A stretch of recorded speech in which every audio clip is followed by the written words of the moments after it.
And we are back, ladies and gentlemen, here with another episode of the Doing All Right on Crown Global Media. We're waiting to get all the social medias and the YouTube page filled out, so y'all be sure to hang tight. Don't worry, y'all go follow Brian Broaddus. He'll give you updates as those happen. It'll live here on the main channel or whatnot, and when it's time to move, we'll let everybody know. You ain't gotta leave, but just go get a second house over there at Crown Global Media, and we'll be bringing y'all some good content over there. Yeah. You know what I'm really excited about, Voch, before we get going, and by the way, good evening to you, sir. Fine job today on the break. Yes, sir. Dude, you bring a lot of good to that show. A lot of good to that show. I worked with a lot of folks over there. Super proud of the guys and gals that I've been a part of with that over there. But I really do. Maybe because I work with you every night and I see, but you bring a different element to it, a different discussion. Right off the jump, you go after Stephen Jones about signing players. For sure. And you do it in a respectful way. I'm not saying that you just lost your damn mind and all that. But it's something that needs to be said more, and on that platform, and I will give Jerry and Stephen and the Jones family some credit for this. Mm-hmm. You can say some crazy ass shit about them on that platform. Yeah. And they will just, hey, Jerry, hey, you're kicking my ass, but you're fair about it. Sure. But you brought up some very, very good concerns today about, with Micah Parsons.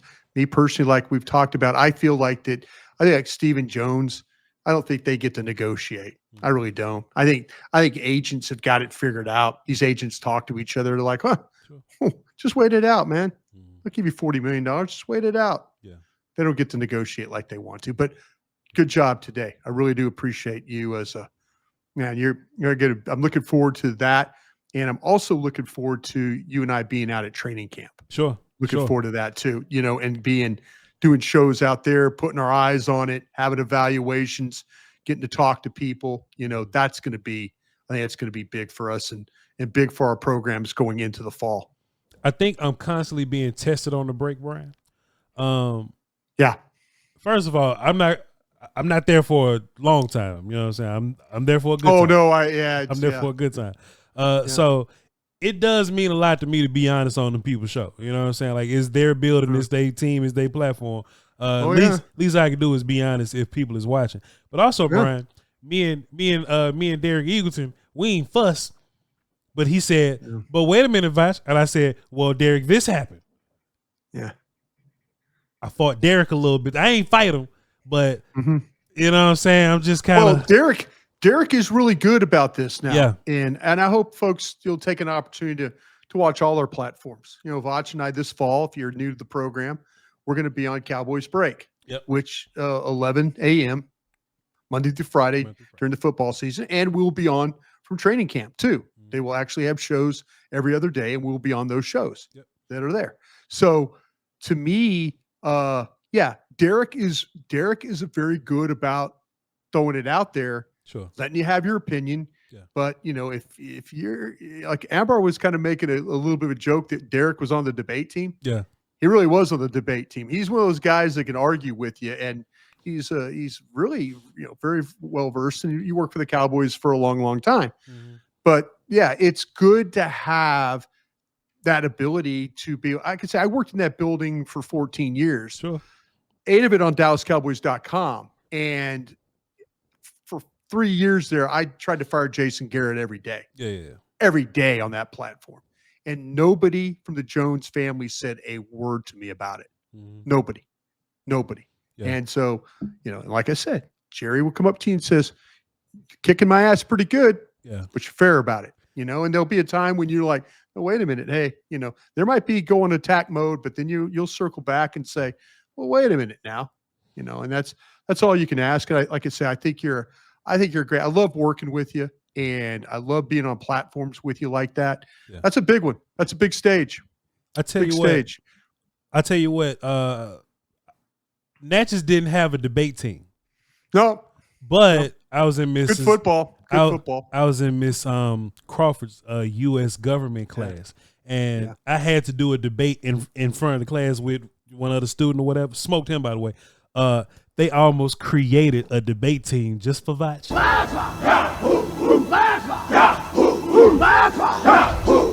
But we ain't had the funding, though. Derek Eagleson, have they ever created a debate team for you, sir?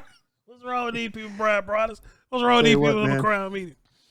Anyway, what about that? Anyway, Brian, if you don't mind, I pondered up some questions for you. Sure, Brian. I would lie and say that it took me all day to write these. Mm-hmm.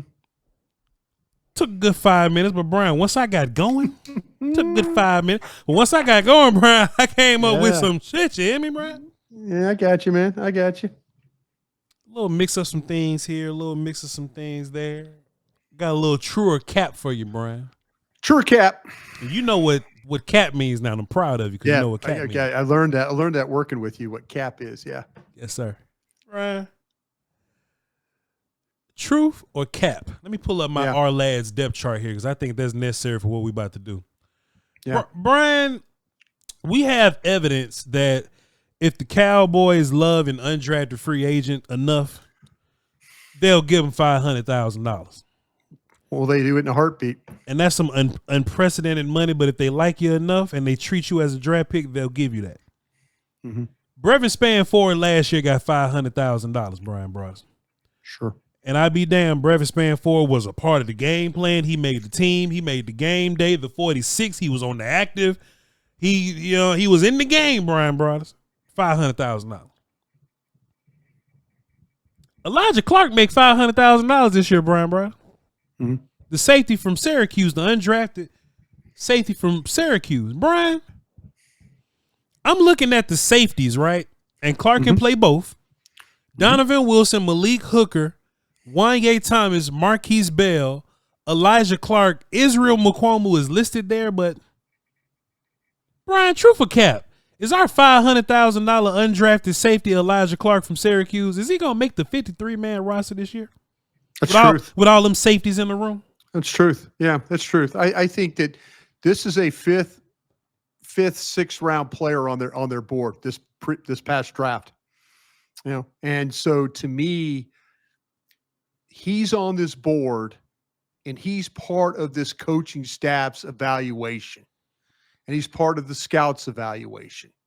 And where he sat on that board, they were going to draft him. Sure. If it's not Blue and maybe some other people involved, but they liked Elijah Clark enough to put him in that fifth round there.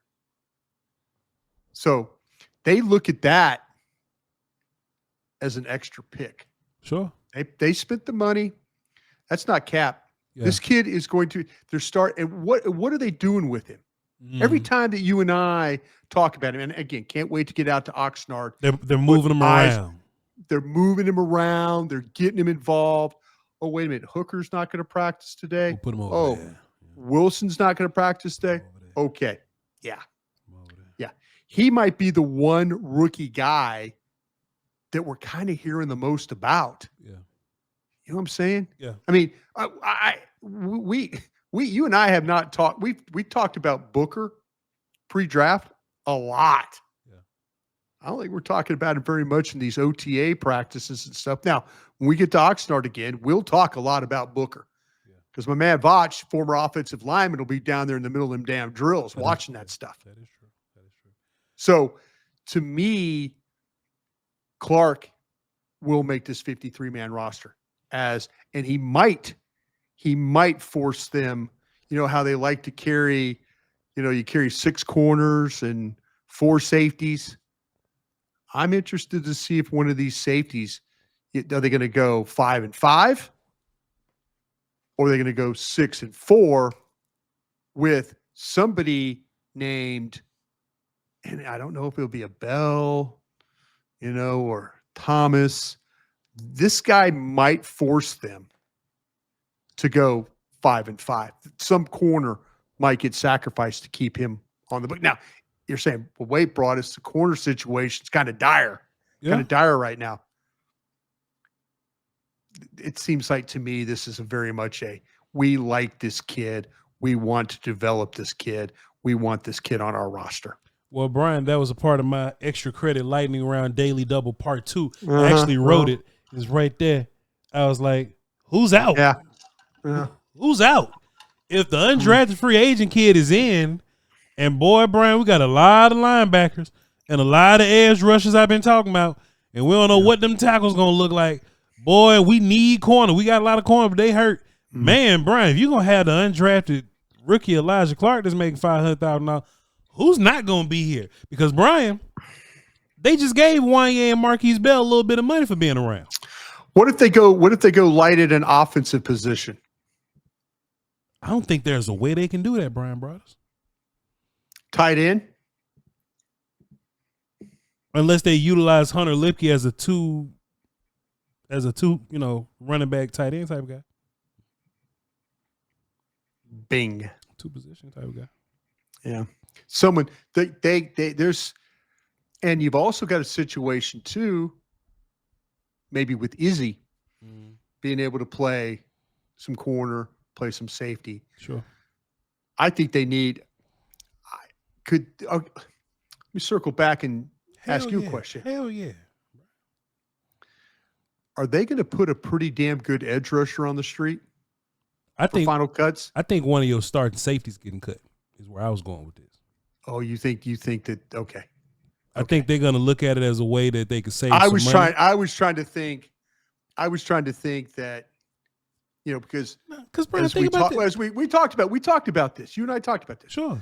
Somebody in the organization, front office goes, why is everybody talking about getting rid of Wilson? I don't think that's a smokescreen, by the way. Sure. I don't think it's a smokescreen right now as we speak on June 4th. Mm-hmm.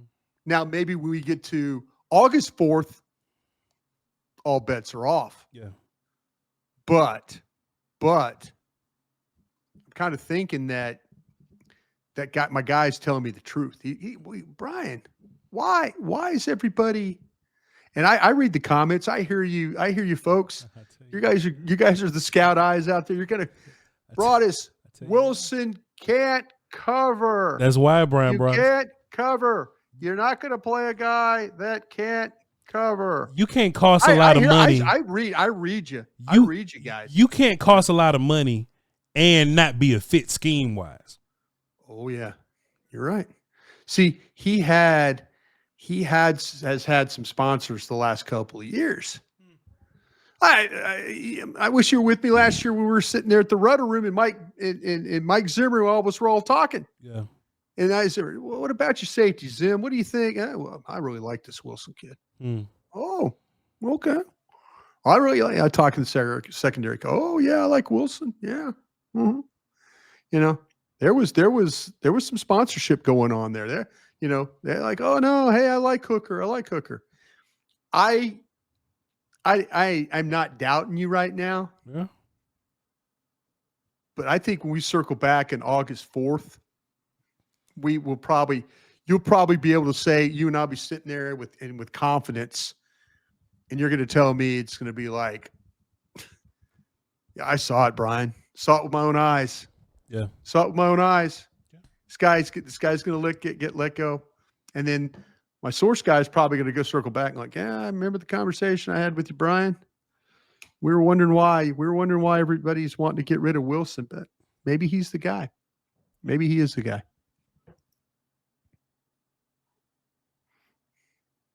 Man, Brian, I can't help but to just think about, man, I was thinking about these wide receivers we got, Brian. I was looking at them young boys, man, and Pickens done bumped everybody down 2 spots. Turpin ain't going nowhere. You know what I'm saying, Brian? You know what I mean? You look around, man, Tolbert going to be around for his last year. Oh, man, you're about to hit me with some down-the-line receivers. I know what you're about to do here. Man, Mingo probably going to be straight. He got years on his contract. Mingo going to be fine, Brian.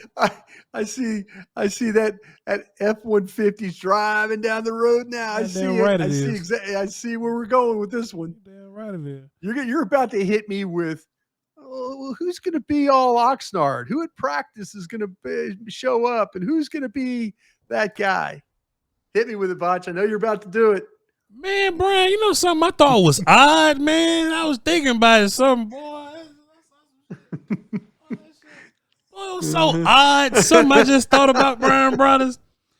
If I think about the college tape of Jalen Brooks when he was at South Carolina, Ryan Flournoy when he was at North Southeastern, wherever the hell, wherever directional Missouri, Missouri, man, Brian, I feel like Trayshawn Holden's Oregon tape a little better than theirs, man. I don't know, I don't know, Brian. And boy, you get this report that boy Trayshawn tearing it up in Kimberly tags and. Hey man, who knows what Jalen Brooks what's he gonna do here? Cowboy fans love you right now for this one. Brian, what's going on with this Trayshawn Holden kid? You think, here we go. You think Trayshawn Holden, because there's only one spot in my opinion. You think Trayshawn Holden can kick Jalen Brooks and Ryan Flournoy off a bridge and take that last wide receiver spot? Okay, here we go again. He can block too, Brian. You seen him? Yeah. Oh no, absolutely, absolutely. Let Noah Brown action. Yeah. His coach, his former coach, is in the building. His former coach is in the building. If you're Flournoy and Adams and those guys, ain't no Southeastern Missouri coaches on the staff, is it, Brian? No, I don't think so. I don't think so. The one advantage those guys have, I think Brooks has a little bit more experience than Flournoy, but they've been through it. Yeah. The grind of a training camp practice for a wide receiver and a cornerback is tough. Yeah. A lot of running, a lot of days out there of having to chase and drills and all that stuff. Nobody runs more than them wide receivers and them defensive backs. And especially when especially those wide receivers, and we've talked about having bad days. And you've said it, man. As a wide receiver, you can't have a bad day. And if you have 2 or 3 bad days and get behind and all of a sudden, wait a minute, you'll see receivers, if they don't feel like they're going to make the team, all of a sudden it's like, Shotty be up there. Well, so-and-so's not practicing today because of a hamstring. And that's a wide receiver that probably couldn't afford to do it, but he starts to see the writing on the wall. Which one of these guys between Adams, Flournoy, and Holden is going to crack? That's what's going to come down to. Now, maybe there'll be something happen with the wide receivers ahead of them, but I think you're right about this. I think you're right about, Dallas has done some goofy ass things too. They've, kept more receivers than they should, kept one more receiver than they should. They go in, you're like, oh, we just couldn't get rid of this guy and we don't want to get rid of him, and all that. But the advantage that Flournoy and Adams have is the experience. The advantage Holden has is his wide receiver coach is in that room fighting for him. And so that's kind of where this thing is going to fall. But it's going to be you and I watching practice again in Oxnard and talking about it nighttime. Man, did you see so-and-so today? Didn't look good. Second day, he hadn't looked good, man. Had some drops there. Boy, they didn't do good in the practice. They had an opportunity in 7-on-7, had a chance to win, didn't win. 1-on-1, got knocked around a little bit. These receivers, it's really, really tough on these guys because of the amount of work and the mental strain that they go through. And one of those guys is likely to going to crack, or 2 of the guys are going to crack. And whoever the guy who does it will probably be your last wide receiver. Will probably be the last guy because he will be the one that survived practice, didn't get nicked up, able to make plays in team period, able to make plays in 7-on-7, able to make a play in 1-on-1. That's the guy, because these receivers have really good days, and then they'll have 3-4 bad days, and you're like, oop, that's the end of them right there. And those 3 guys are all 3 candidates for being on the 53 or being on the Atlanta Falcons next week when, the cuts happen. Man, Brian, I couldn't stop myself from thinking about how stupid the running back position is, Brian. I couldn't help myself, boy. Because, man, Brian, I think about what these other teams, like these other successful teams, like they'll draft Jonathan Brooks, but Chuba Hubbard, it just ends up being the guy. You know what I'm saying? Yeah. The 49ers, they'll draft Trey Sermon in the second round, but boy, Mason Davis, Jordan Mason ends up being the guy. Yeah. You know what I mean? Like, man, boy, like how the hell these guys end up tearing it up?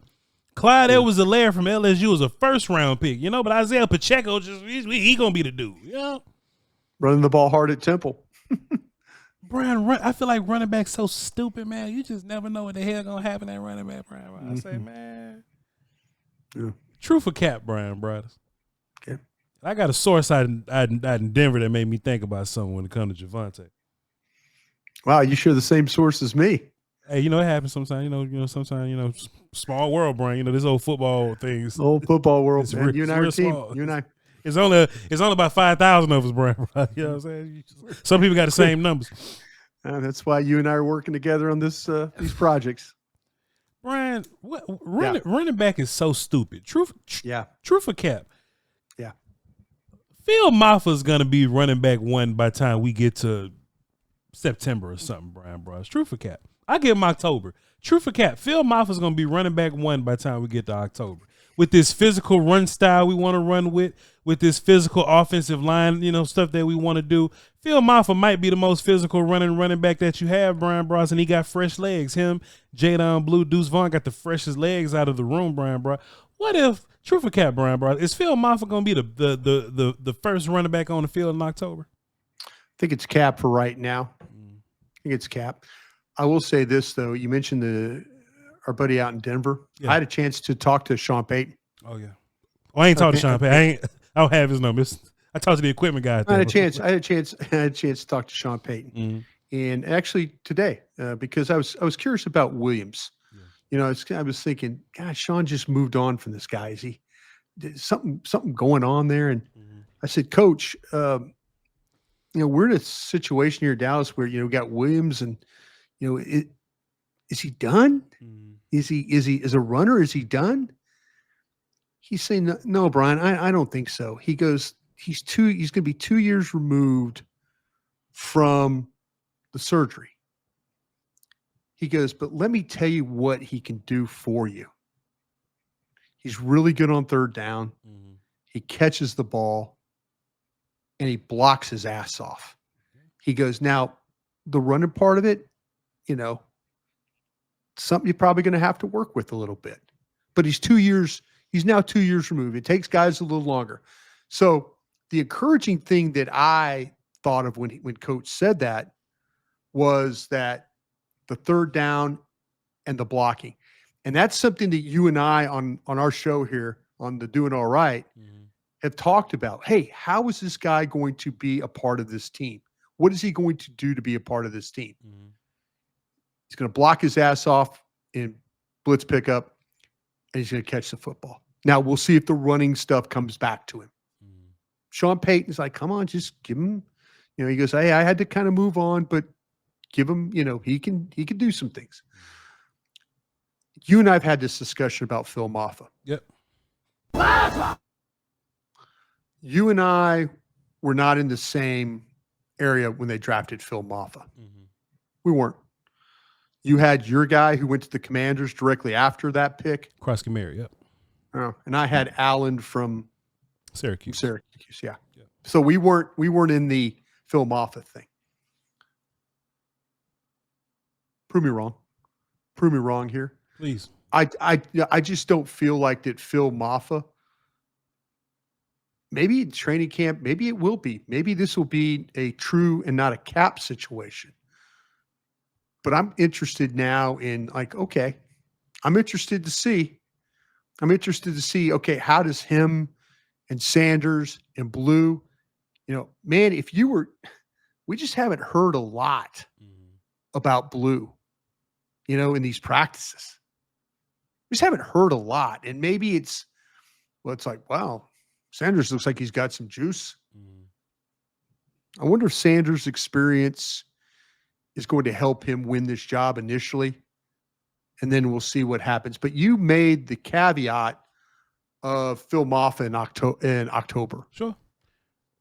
And this is on the back of that's where I shouldn't say cap. Yeah. Because it could be that Miles Sanders has maybe a good training camp, a good couple of weeks, and then the next thing you know, he's not being as productive. This is also on the back of Bobby Belt saying that Sanders is what did he say? He has the most juice so far at the word you've heard, whether it's Nick Harris, our colleague on the draft show, or Bobby Belt, a colleague on the draft show, the word has been juice. Juice.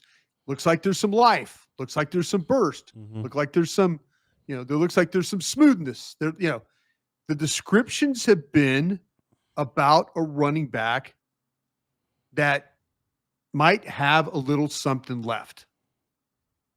I don't know if Phil Maffa is going to take that job initially. And I want the job to be Blue's. Yeah, for sure. I want the job. I want Blue to be the guy that they're handing him the rock, and all of a sudden they got the combo blocks. Yep. And Ferguson and Spanford are hooking the edge, and now we're off and running. Yeah, that's what I want. No, Brian. So cap. I agree too. I also think that's cap. I just think the running back situation isn't solid right now, and I think if it continues to not be solid, I think they'll bring somebody in before they just give it all to Maffa. I would feel like, but you never know. You never know what happens, Brian. You never know, like especially with running back, you never know what happens with those guys, man. No, man, Brian. Quarterback too is so strange, man. It's so politic driven sometimes. You know what I'm saying? Well, I think I'm. But what I've seen from the Cowboys, is they'll send a 4th round pick for Trey Lance and not play him at all. That's amazing, isn't it? They won't play him at all, Brian. So, man, Brian, when we look at our OTA compadres, our colleague guys and gals, we love them. And boy, they say, "Hey, man, Joe Milton threw that mug 90 yards and hit somebody." And then they'll be like, boy, Joe Milton missed this 5-yard slant and hit James Slater.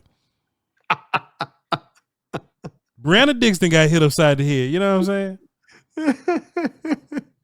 Yeah. Aisha Morrison got a duck almost hit her upside the head. Brian, what if Joe Milton, as talented as he is just not consistent enough? Oh, geez. And when we get to these preseason games, Milton has some ups and downs. Yeah. Brian, you remember that last Will Grier game where Dak was calling the plays? Dak and him were on a heater. And Will Grier went stupid out there, Brian Broaddus. And Dak's like felt bad that he got cut right after that. Cut his ass after a 300-yard preseason game, right after Dak called the game of his life. Brian, if Will Grier seriously pushes Joe Milton, will the organization honor that and give the job to Will Grier? I know, Brian Broaddus. I know. Or is politics going to get involved? Is the 4th round pick going to get involved like it didn't with Trey Lance? I know, Brian Broaddus. I think there's such a love for Joe Milton. Man. I know. Yeah. I would be Cap. Cap. I don't think they'd do it. I think they look at Joe Milton as a 2-year project if Dak Prescott doesn't get things done. That's what I think. I think they're more committed to Joe Milton than they were to Trey Lance. And I think Will Grier is somebody they really like having around. Yeah. And there's going to be some practices where Will Grier is going to look good. Yeah. And there's going to be a couple preseason games where Will Grier is going to look good. Yeah. I think Joe Milton was brought in here with the thought of if things don't go well, he could be 2 years, a bridge, and maybe they bring another guy in. If Dak in fact succumbs to injuries again, or maybe the level of play. I'm not saying I think it's, but I think Joe Milton is more of a plan for the future than even Trey Lance was. I think Jerry was just gambling with Trey Lance. I think this is more of a. Geez, man, look at this. Man, look at this kid, man. Look at this kid. Good luck to you. Do you think that Joe Milton knew the camera was there? No. Look, it don't matter. It don't matter. He pulled it off. It don't matter. Look, it could have been by accident, or he could have said, "Look at this shit right here. Look at this shit," and he did it. It don't matter. I wish he went, "Hey, cameraman," because then he confident. "Hey, cameraman, look at this shit. Sit right here. Look at it." I wish he knew that was there. I would have freaked out if I was standing back in the end zone watching the drills, getting ready to go for practice. And that big son of a gun throws a backflip coming off the ground. And then we pan over to Will Greer. He's just throwing slants. He's just pushing up off the ground like he getting up with two hands. Oh, good. He got to roll over on his stomach and do a push up first. He's looking for some teammate to give him a hand up. And meanwhile, Joe Milton, a damn Power Ranger, just flipping in the air. Red Power Ranger throwing the ball, just flipping in the air. Man. Look, I hope that Milton can get the mental side down. Because physically, this dude's impressive, bro. Let me put this shit back up here. I've been watching it for 10 minutes. Brian, physically, this dude's impressive. Yeah. Hold on, time out. That's Will Greer in front of him. Hold on, wait. It's going to lose bit. Let's see how Will Greer got up. Yeah, he had to get up. Yeah. Will Greer just popped up off the ground like he tripped or something. Let's see. Yeah, he bounced up. He did. He bounced up well. Look at this guy. We're doing a film breakdown. We're gonna do a sit up. We're getting momentum. Now we're getting the legs. Now we're gonna really rock this thing. Hey, look, Will Greer tried to do it too. You see him in the back. He tried to flip up a little bit, but he just say, "Nah, I'm just gonna get up with my two hands like a regular human." Yeah. Wait a minute. Go back to the others. Was that Dak to the right starting the? Who's this jumping up in the air with the red? Like Dak. Yeah, it's got to be Dak. It's got to be Dak. Yeah, so Dak's jumping up. He's up. Greer's up, and Joe Milton says, "Hold my beer." What the? Man, what a dude. Well, and then the next thing you know, he's gonna make us talk about Buddy Johnson getting an interception. He's gonna talk about Damone Clark. Luigi Villain then got a pick six. We've thrown so much dirt on Damone Clark, and he's Zion Childress then caught 3 picks a day because Joe Milton out here going crazy, man. I will say this. Just that alone, I think that Joe Milton is your backup quarterback. Just him being able to flip off the ground. Him being able to flip off the ground like that. Yeah. I got one more if you don't mind, Brian Broaddus. You got that, man. That by the way, I like I say, I think Joe Milton Joe Milton's down the line, but in a way of we're cool. We're cool with this one. Yeah, we're cool. Truth or cap, Brian Broaddus? Mm-hmm. Man, because it seemed like he caught up to him at the end of the season almost. I don't know, it was a little back and forth here. I wonder how much 12 personnel the Cowboys going to run out there. Okay. You know what I'm saying? That's a running back and that's 2 tight ends, ladies and gentlemen. Mm-hmm. You know, we can always say, the Cowboys are going to run a lot of 12 personnel, but do they have 2 tight ends that they got faith in for real, Brian Brown? Brian, truth or cap? Brevin Spann-Ford completely takes Luke Schoonmaker's job by the end of camp. Brevin Spann, and look, Luke may get the first shot at it, all that second round pick nonsense, but I think by the end of camp, Brian, truth or cap, Brevin Spann-Ford is going to take Luke Schoonmaker's job, and he's going to be tight end 2 next to Ferguson. I'm going to say it's cap. Okay. And I'm not saying it because, and folks know me well enough that I was a Luke Schoonmaker I don't know if you want to call me an apologist, truther. I don't know. You was a fan of the player. You was a fan of the player. I was a fan of the player. I will say this though. I think Luke Schoonmaker got better when Ferguson was out. I think there was some things that, catching the football, getting upfield, some of the blocking aspect things, the stuff on the seams. There was a couple of times where it wasn't right, but he made a couple of difficult catches. I think he got better as the season wore on, and then Ferguson came back. Mm-hmm.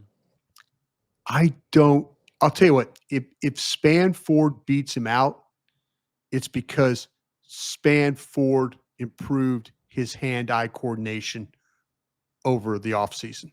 Mm-hmm. Because Spanford struggles catching the ball. He doesn't look natural catching the football. Yeah. But all of a sudden we get to camp and we see him, he's plucking the ball on the move. It's the one-on-one drills with the linebackers. Oh, he's running a little bit of an outside route. They throw it to him. Oh, he's up the seam. They throw it to him. He's, the size is impressive. He just looks not very natural catching the football. Sure. And I think Luke Schoonmaker will make more plays catching the football. He's a prettier player than Spanford. Mm-hmm. I mean, prettier with the way the movement but he'll drive you damn crazy though. He'll drive you crazy with the way he plays. Mm-hmm. But I think and the only way this will happen is if that Spanford has developed over the offseason catching the football. If he looks natural and clean and all those things, then there will be a fight. Yeah. But until then, Spanford to me looks very awkward, kind of robotic. We'll see. How about you? You feel that? I'm interested. I think so. I think either way, I think it's going to be really important for tight end too, because I think those dudes are going to get all the wide open looks. With all the Ferguson, you're gonna have, you're gonna have to concentrate on the two wide receivers, the run game. I think the tight end two situation is gonna be pivotal this year, Brian. And all they really got to do is catch the ball. And man, there was a long stretch where there was Hendershot, Schoonmaker, and even Brevin Spanford, Brian. Dak will hit them, and they just wouldn't bring it in. They wouldn't catch it. Would not bring it in. They just wouldn't catch it. So in my mind, all you got to do is catch the ball. You'll be all right. Just catch the ball. Yeah, Dak is a big fan of the tight end play. He'll find. If he feels he needs to get a play, he'll find a tight end. It's just a matter of, like I say, man, there's just so many times where Schoonmaker naturally kind of catching the ball, not great, but all the time, but naturally. It seemed like Spanford's hands were always 2 feet apart trying to catch the ball. Mm-hmm. It's all like he was running and he was running and holding up his hands like, okay, throw me the ball. And it just never was looked very natural, very comfortable. But if he did work on that and we get out there and all of a sudden it's like, oh, well, he's making some more plays.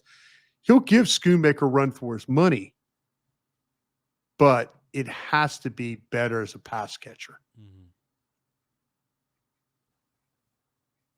Appreciate you, Brian Broaddus. Fantastic show, sir. Man, thank you, man. Appreciate it. Great questions. I think this was a cool, considering. I loved it too. I loved it too. I really did. I agree with you, Brian.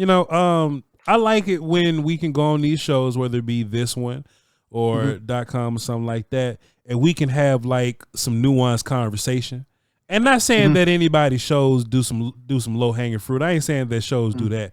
But there is a level of deep thought that I think we have to think about as analysts, and we have to like present scenarios for people to think about for real. So I love having these conversations with you, Brian. For sure. It's conversations, and my experience of being 13 years in the league in personnel side.